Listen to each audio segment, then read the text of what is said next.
Welcome to the Romance of the Three Kingdoms podcast. This is episode 126. Last time, we left off with the end of Zhuge Liang's second unsuccessful campaign to conquer the kingdom of Wei. That was in the winter of the year 228. While Zhuge Liang regrouped at his base in Hanzhong, the Wei Supreme Commander Cao Zhen was forced to return to his capital to recover from an illness. So things were temporarily quiet on the Shu and Wei borders. But something big was stirring in the southeast, in the kingdom of Wu. Word of Zhuge Liang's second expedition soon reached Wu. Hearing that Cao Zhen had once again suffered casualties, the officials of Wu all asked their lord, Sun Quan, to launch their own northern campaign to conquer the heartlands. But Sun Quan wasn't so sure. The senior official Zhang Zhao, however, told him that there was something important he needed to take care of before he could go to war. I have recently heard that a phoenix was spotted in the mountain to the east of our capital, and that a green dragon was seen in the waters of the great river, Zhang Zhao said. Your lordship's virtue matches that of the ancient sage kings Yao and Shun, and your wisdom is the equal of the great kings of the Zhou dynasty. You should ascend to the imperial throne and then launch the campaign. So remember that at this point, even though Wu was basically its own political entity, Sun Quan was still technically not an emperor. I think the last title he got was just the king of Wu, which was still a rung below emperor. Well, he's going to take care of that right now, as all the officials chimed in agreement with Zhang Zhao.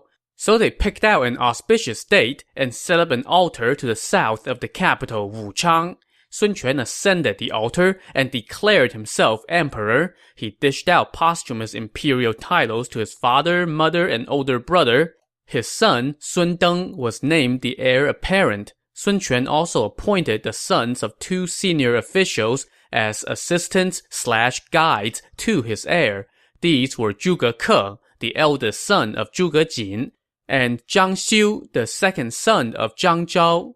Zhuge Ke will play a prominent role in our story later on, so keep his name in mind. He stood about 5'3", so certainly not among the taller guys that we've met in the novel. But he was very smart and was always ready with some quick-witted repartee, which made Sun Quan adore him.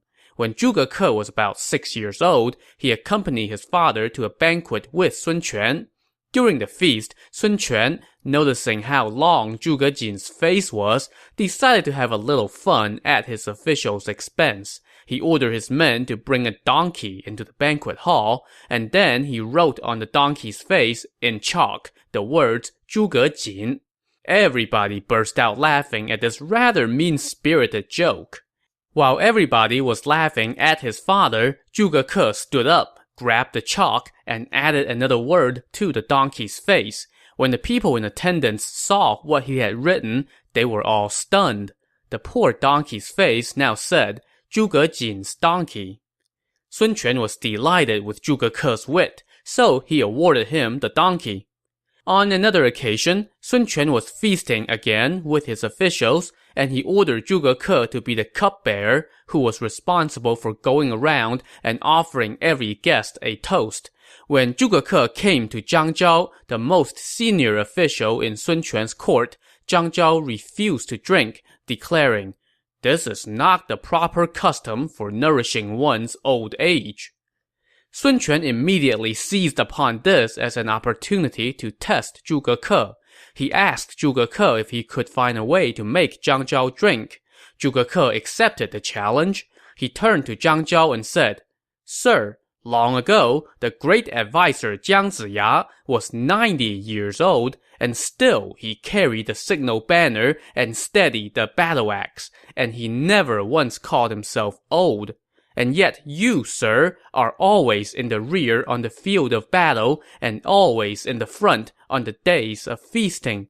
So how can you claim that you are not nourishing your old age?" Well, Zhang Zhao had no response to that, so he had no choice but to drink. Seriously, I think the novel just delights in making an ass out of Zhang Zhao. Whether it's his cowardly advocacy for surrendering to Cao Cao, his baseless questioning of a fellow official's loyalty, or his myriad second-rate schemes. But still, he had served the house of Sun faithfully for decades, and he had earned a place that ranked even higher than the highest ministers, and that was why Sun Quan also made his son, Zhang Xiu, an assistant to the crown prince. While he was at it, Sun Quan also appointed the senior official Gu Yong as his prime minister, Lu Xun as his senior commander, and charged them with helping the crown prince defend the capital Wuchang.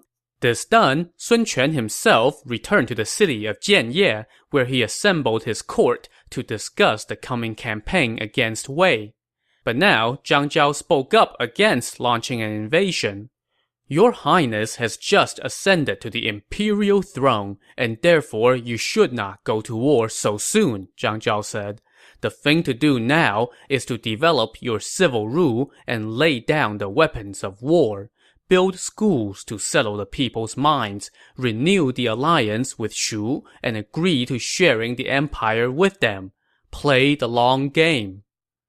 Sun Quan consented to this plan, so he dispatched an envoy to the riverlands to see the Shu emperor Liu Shan. The envoy informed Liu Shan that, hey, our lord is now an emperor too, and we would like to continue our alliance with you. Liu Shan then consulted his court about the matter. Now, you might think that this was no big deal. After all, we have had 3 distinct states for quite a while now, and Shu and Wu had renewed their alliance for years, so what did it matter what Sun Quan was calling himself now? But, remember, as far as the court of Shu was concerned, there is no 3 kingdoms period, and there never has been. We're still living in the reign of the Han dynasty. Yeah, sure, there's a giant renegade state to the north and a, well, whatever you want to call the state of Wu to the east, but technically, the glorious Han Empire was still here, and the House of Han now rules from the Shu capital of Chengdu. So, when Sun Quan declared himself emperor, that kind of raised some thorny issues. In fact, many of Liu Shan's officials were of the opinion that they should sever relations with Wu, since Sun Quan was now officially a usurper for daring to declare himself emperor.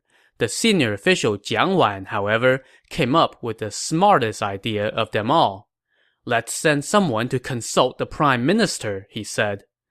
So Liu Shan sent an envoy to Hanzhong to ask Zhuge Liang, and Zhuge Liang replied, we should send someone to deliver congratulatory gifts to Wu, and then ask their commander Lu Xun to lead an invasion of Wei. Wei will no doubt send Sima Yi to repel them. While Sima Yi is occupied in the south, I will march out from Qi Mountain again, and Chang'an will be within our grasp. Following Zhuge Liang's instructions, Liu Shan sent the official Chen Zhen to Wu with gifts and a congratulation letter. Sun Quan was delighted and feasted with Chen Zhen before sending him back. He then summoned Lu Xun and told him that Shu wanted to form a coalition and attack Wei together. But Lu Xun said, Zhuge Liang suggested this because he is wary of Sima Yi. Since we are allies, we have no choice but to agree, but we should just act like we are getting ready to launch a campaign with Shu, and instead, we should wait. When Zhuge Liang has occupied Wei's attention, I will use that opportunity to take the heartlands. And so Lu Xun sent out word for the armies of Jing province to begin daily drills and await word on when they will set out on their campaign. Meanwhile, the Shu envoy Chen Zhen returned to Hanzhong to tell Zhuge Liang that the joint campaign was a go. But Zhuge Liang still had one more concern. The last time he headed north, he was stymied at the passage of Chencang by the Wei general Hao Zhao. So this time, before heading out, he first sent scouts to see what's been going on at Chencang. Word soon came back that Hao Zhao was currently laid up in bed with a serious illness. Success is ours, Zhuge Liang exclaimed. He immediately summoned the generals Wei Yan and Jiang Wei and told them, Take 5,000 men and march non-stop to Chencang. When you see a fire, throw everything you have at the fortress. Wei Yan and Jiang Wei were not so sure about this order, given their army's past difficulties trying to take Chencang. So they asked Zhuge Liang when they should head out. Zhuge Liang told them, "Get everything ready within 3 days. There is no need to come take your leave of me. Just go when you're ready." Once those two guys left, Zhuge Liang summoned the generals Guan Xing and Zhang Bao and whispered something in their ears, and the two of them set out on their secret mission. Meanwhile, along the border, the Wei general Guo Huai received word that Hao Zhao was sick, which was no small matter considering the importance of Chencang. So Guo Huai told his comrade Zhang He, "Hao Zhao is ill. You must go take his place at once. I will inform the court and figure out a plan." So Zhang He headed out immediately with 3,000 men. Inside the fortress at Chencang, the general Hao Zhao was on his last legs. One night, as he lay in bed groaning, his men suddenly rushed in to report that Shu forces had appeared outside the fortress. He hurriedly ordered his troops to go defend the city wall. But momentarily, all the gates to the fortress had been set on fire, and chaos reigned inside the fortress. This all proved to be too much for the ailing Hao Zhao, and he died from the shock. With their commander dead, the Wei troops fell into disarray. As our camera fades to black, the last thing we see is the Shu forces storming into the fortress. Much later, all was quiet at the fortress as the Shu army led by Wei Yan and Jiang Wei approached. They looked up from the foot of the wall and did not see a single banner, nor did they hear anyone banging the gongs and drums that announced the time of day. Alarmed and spooked, the two of them did not dare to launch a siege. Suddenly, an explosive sounded from atop the wall, and in the blink of an eye, the walls were lined with banners. "You are late!" shouted a man wearing a headscarf and a crane-patterned Taoist robe and wielding a feather fan. "Guess who?" Wei Yan and Jiang Wei hurriedly dismounted and kneeled on the ground. "Your Excellency's schemes are truly divine," they said. Zhuge Liang now welcomed them in and explained, "When I heard that Hao Zhao was seriously ill, I ordered you to come here within 3 days' time to attack the fortress. But that was a decoy. I then ordered Guan Xing and Zhang Bao to slip out of Hanzhong on the pretext of calling up troops. I concealed myself within the ranks of their army, and we rushed here on the double, giving the enemy no time to deploy their forces. My spies were already in the city, and they started a fire and caused a lot of ruckus to throw the Wei forces into disarray. Without their commander, soldiers naturally fall into chaos. That made taking the fortress as easy as turning over my hand. As the art of war says, appear where they least expect you, attack where they are least prepared. That is exactly what I did." Oh, okay. Wei Yan and Jiang Wei must have been thinking, "Yeah, thanks for letting us in on the scheme." Seeing that his one-time nemesis Hao Zhao was dead, Zhuge Liang allowed his family to escort his coffin back to Wei territory out of admiration for the man's loyalty. He then turned to Wei Yan and Jiang Wei and told them, "Don't bother taking off your armor. Lead your troops to go attack San Pass at once. The troops defending the pass will flee at the sight of you. If we delay, enemy reinforcements will arrive at that pass, making it difficult to take." So Wei Yan and Jiang Wei headed out immediately for San Pass, and sure enough, the Wei troops there fled as soon as they arrived. Wei Yan and Jiang Wei were just about to take a breather when they saw a giant dust cloud in the distance. The Wei reinforcements were approaching, so the Shu army had gotten there just in the nick of time, and both officers were once again impressed with Zhuge Liang's foresight. From the command tower on the pass, Wei Yan and Jiang Wei saw that the approaching enemy forces were being led by the general Zhang He, who had been on his way to replace Hao Zhao. So they deployed their troops to fortify the pass. Seeing his way blocked by the enemy, Zhang He ordered his troops to fall back. Wei Yan now gave chase and routed Zhang He's army, slaughtering a great many soldiers. Wei Yan and Jiang Wei then sent word of their success to Zhuge Liang. Zhuge Liang then marched his troops through Chencang and out of the Xie Gorge, taking the city of Jianwei along the way. His troops continued to march, and he also got reinforcements from the capital, led by the general Chen Shi. Having marched out of Qi Mountain again, Zhuge Liang now set up camp, assembled his officers, and told them, "My previous 2 excursions from Qi Mountain were not successful, and now we are here again. I expect the Wei forces will face us at the same locations again. They will expect us to go after the cities of Yongcheng and Meicheng, so they will no doubt have armies waiting for us there. But the cities of Yinping and Wudu offer access to Hanzhong. If we can take them, we can split the Wei forces. Who dares to go take on this task?" The generals Jiang Wei and Wang Ping both volunteered, so Zhuge Liang gave them each 10,000 men and sent Jiang Wei to take Wudu and Wang Ping to go take Yinping. Meanwhile, the Wei general Zhang He scrambled back to the city of Chang'an and told his comrades Guo Huai and Sun Li, "Chencang is lost, Hao Zhao is dead, and San Pass now belongs to Shu. Zhuge Liang has once again emerged from Qi Mountain, and he is advancing on 2 separate routes." Alarmed, Guo Huai said, "If that is the case, he must be going after the cities of Yongcheng and Meicheng." So Guo Huai left Zhang He to defend Chang'an and sent Sun Li to go defend Yongcheng, while Guo Huai himself rushed to Meicheng. He also sent an urgent dispatch to the Wei capital Luoyang. When the Wei Emperor Cao Rui received this urgent intel, he was shocked.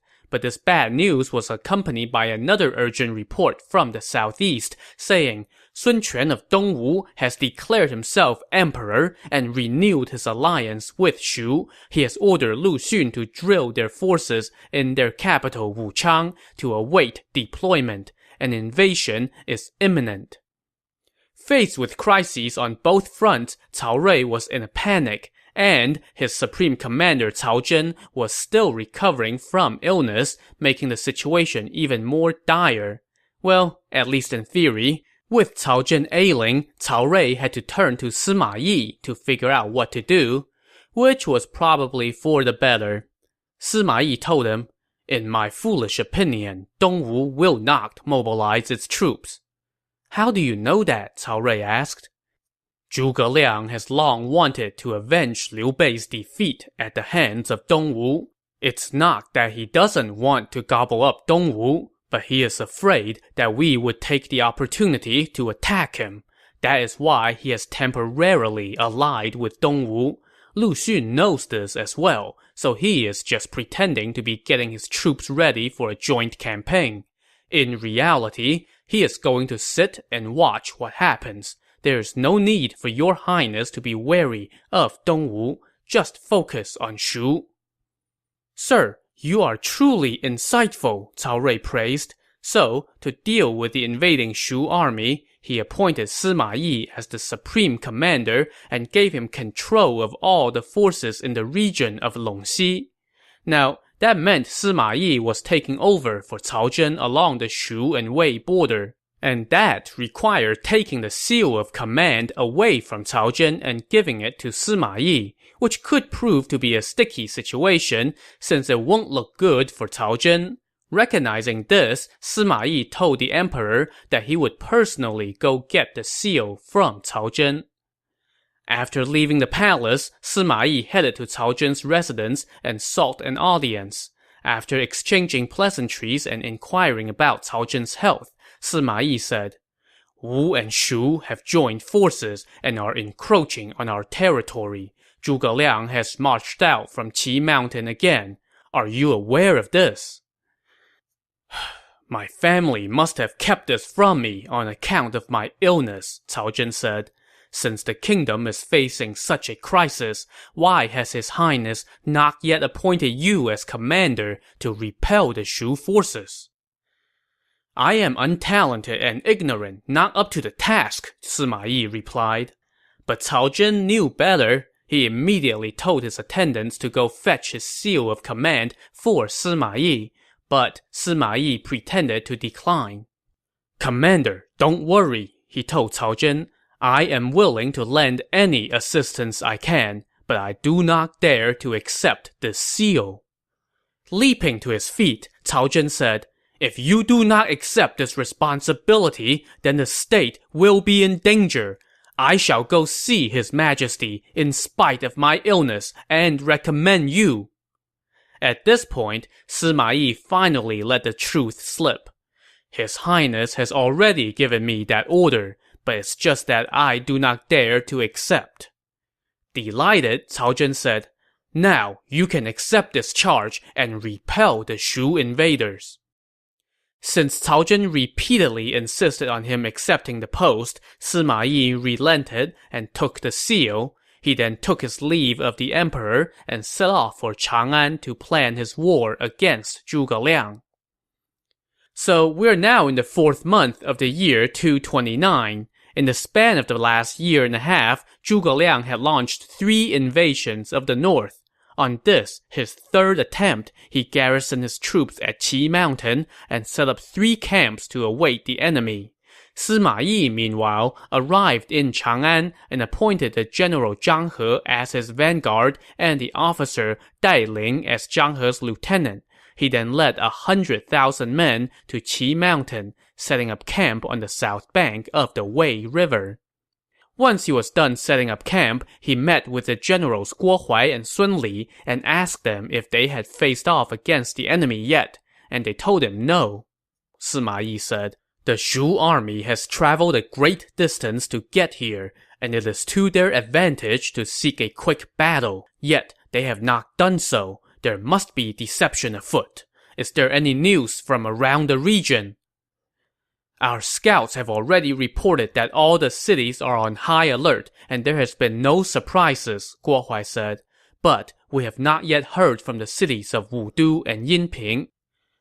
So yeah, maybe Guo Huai should have led with that last part first. Sima Yi immediately told them, "I will go face Zhuge Liang. You two take the back roads and go save those 2 cities right away. Attack the enemy from behind, and they will fall into disarray." So Guo Huai and Sun Li led 5,000 men and headed toward Wudu and Yinping. Along the way, they started chatting about their new commander. "How does Commander Sima compare to Zhuge Liang?" Guo Huai asked Sun Li as they rode. "Zhuge Liang is well above Commander Sima," Sun Li answered. "That may be so, but our commander showed with his plan that he possesses uncommon intelligence," Guo Huai countered. "If the Shu forces are attacking those 2 cities, then they will naturally fall into chaos if we attack from behind." So yeah, that sounded nice, but just then, word came from the scouts that, hey, don't bother. Yinping had already fallen to the forces led by the Shu general Wang Ping, and Wudu had been sacked by Jiang Wei. And oh, by the way, the Shu forces are right up the road from us. They have already sacked the cities, so why are their troops still stationed outside? Sun Li wondered. This must be a trap. We should retreat at once. Guo Huai agreed, but just as he ordered a retreat, an explosive sounded, and from behind the hill, a battalion appeared, bearing a giant banner that read, "Zhuge Liang, Prime Minister of the Han." In the middle sat Zhuge Liang on his 4-wheel chariot, flanked by the officers Guan Xing and Zhang Bao. The sight of Zhuge Liang stunned Guo Huai and Sun Li. "Stop where you are," Zhuge Liang said with a big laugh. "How can Sima Yi's scheme deceive me? He has been sending people to give battle every day, all the while sending you two to attack our rear. But Wudu and Yinping already belong to me. Why have you not surrendered yet? Do you really want to fight me?" While Guo Huai and Sun Li were still trying to recover from their surprise, loud cries of war rose up from behind them. The Shu generals Wang Ping and Jiang Wei charged in from the rear, while Guan Xing and Zhang Bao attacked from the front.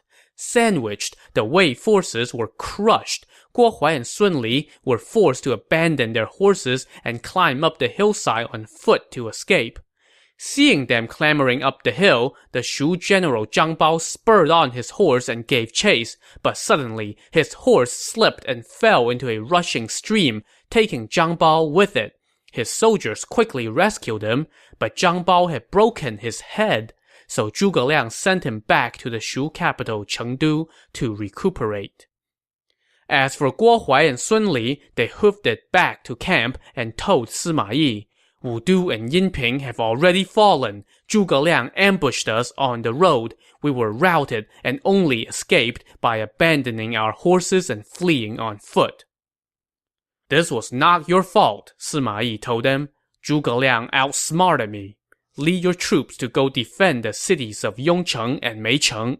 Do not go out to fight. I have a plan to defeat the enemy." Once Guo Huai and Sun Li left, Sima Yi summoned his vanguard generals Zhang He and Dai Ling and instructed them, "Now that Zhuge Liang has taken the cities of Wudu and Yinping, he will no doubt be there trying to put the civilians' minds at ease. That means he is not in his camp.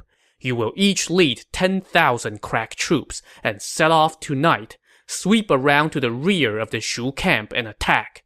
Meanwhile, I will lead my forces and line up in battle formation on the front end. Once the Shu army is in chaos, I will attack. With our combined might, we will take the Shu camp.